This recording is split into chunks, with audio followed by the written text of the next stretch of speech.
Hello friend, आपको YouTube channel में स्वागत है। पलामू चतुर्थवर्गीय कर्मचारी बहाली 2025 का न्यूज अपडेट है। नियमावली का जो बैठक है आपको अब दशहरा बाद होगा। लगभग आपको 15 अक्टूबर तक बैठक होने और कैबिनेट में पास होने की उम्मीद है। और उसके बाद ऐसे जब इस तरह से जब बैठक हो जाएगी उसका इसका जो पहला जो है कि वह परीक्षा के आधार पर नियुक्ति होने की संभावना है। और परीक्षा का पैटर्न क्या होगा ये बताना मुश्किल है। लेकिन दूसरा चीज़ है कि जो पलामू का स्थायी निवासी हैं वो पहले से बात चल रहा था कि 5 अंक अतिरिक्त दिया जाएगा जो जिस जिले के अस्थायी निवासी हैं।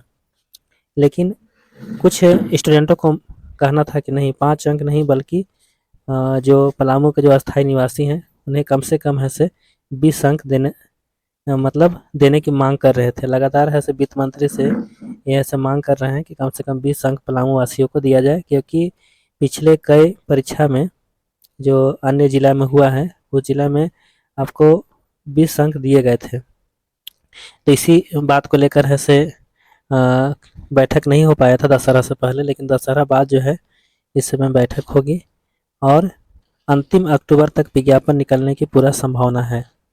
अंतिम अक्टूबर तक जब विज्ञापन निकलेगा, अब यहाँ पर प्रश्न उठता है कि जो पहले फॉर्म भरे हैं उनका क्या होगा। तो जो पहले फॉर्म भरे हैं हो सकता है कि उनका शुल्क में माफ़ होगा, लेकिन आवेदन उन्हें भी अप्लाई करना होगा और वे आवेदन अप्लाई करेंगे और फिर से नए सिरे से ऐसे मतलब इसका सारा प्रक्रिया शुरू होगा।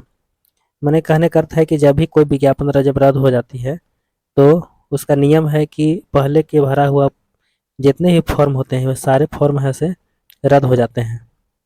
अब उससे जब मैनेजिंग की बात होता है तो सिर्फ उसमें शुल्क को मैनेज किया जा सकता है, क्योंकि जो शुल्क वहाँ का जो बोर्ड है वो ले लिया है, वो शुल्क नहीं ले सकता है। अब देखना है आगे कि इस बार का जो शैक्षणिक योग्यता क्या होगा। इसके पहले तो शैक्षणिक योग्यता 8वां पास था, लेकिन इस बार का शैक्षणिक योग्यता है से मैट्रिक पास होगा और सिलेबस भी मैट्रिक स्तर का होगा।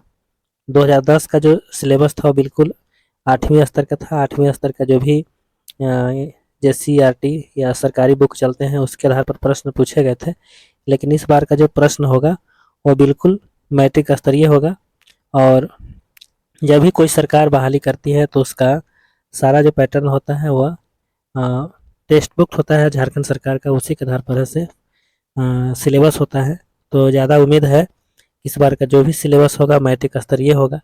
और सिलेबस में जैसे पिछले बार है से आपको मैथ था, साइंस था, जीके झारखंड से कुछ क्वेश्चन थे, रीजनिंग था और आपको विज्ञान था। मतलब इस तरह से 6 खंड में ऐसे बटा हुआ था और टोटल प्रश्नों की संख्या 50 थी।